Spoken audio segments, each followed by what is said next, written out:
Hello, my name is Rana, and today Lilac invited me to talk about social anxiety. So I'll speak about my experience with it and how it affected me. So, Okay.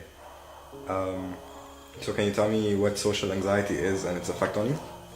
okay, so social anxiety for me, it was a fear and yeah, an unreasonable fear of any kind of social situation. Not just people usually have fears of public speaking, of meeting new people. Yeah, that's normal, but it was unreasonable, and it was in tiny social situations that usually not supposed to make you feel that way. So that's why, yeah, I figured that it's a problem. Can you give us an example?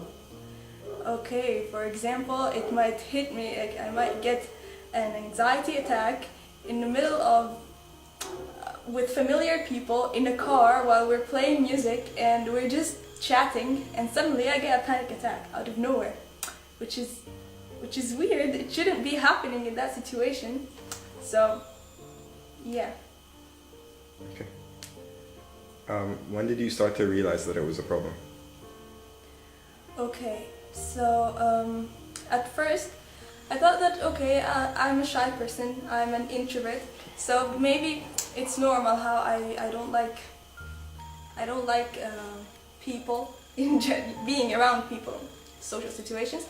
But then it started being a problem when I told you it happens at completely unnecessary situations where I shouldn't be that anxious at all. So I realized that okay, now that's the problem. Okay.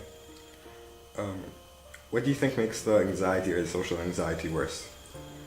What makes it worse is when someone points it out.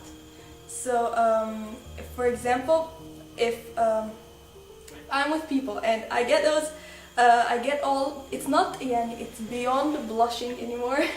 Yeah, my face gets very red, and I shake a little bit. Yeah, then my voice doesn't come out. Yeah, it comes out weirdly. So when people point that out, okay, now I go home and I torment myself because that happened, and then I feel like I don't want to see people ever again because I don't want to hate myself for blushing and that. So what would you tell people going through anxiety right now?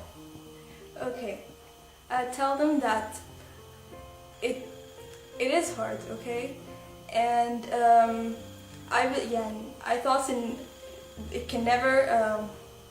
There's absolutely no way it can stop, except if I take medication of some kind. But I didn't want to, so I think the best way is to just accept it as a part of who you are.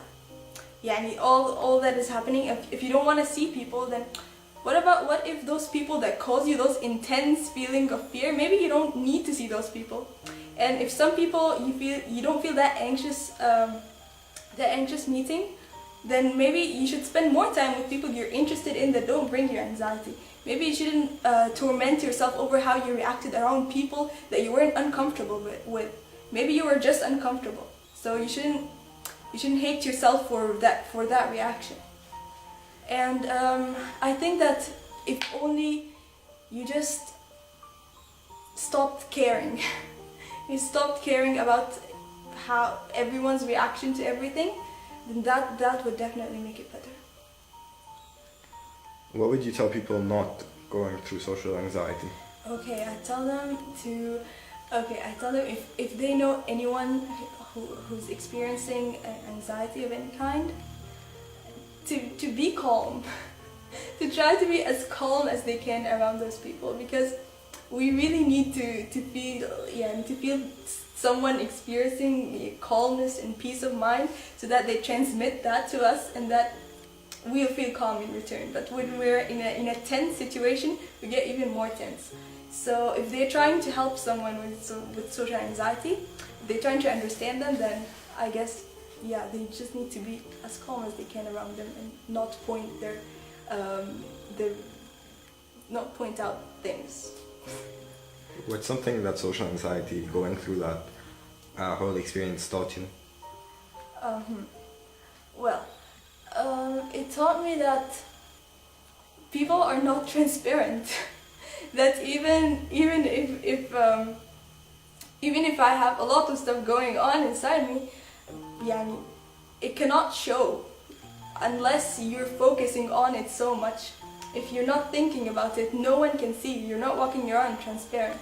So I think we're all just, yeah, the illusion of being transparent. This makes things worse always. So yeah, that. Would you recommend going to a therapist? I really don't know.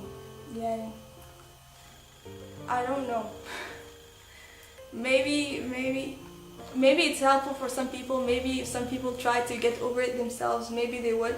Maybe if it's harder on some people, they need a little bit help, then okay. Maybe if people are stuck around the wrong people who cannot help them, then maybe yeah, they should seek a therapist. Everyone is having a different experience, so maybe. It just depends on how you feel, where you should get your help. So.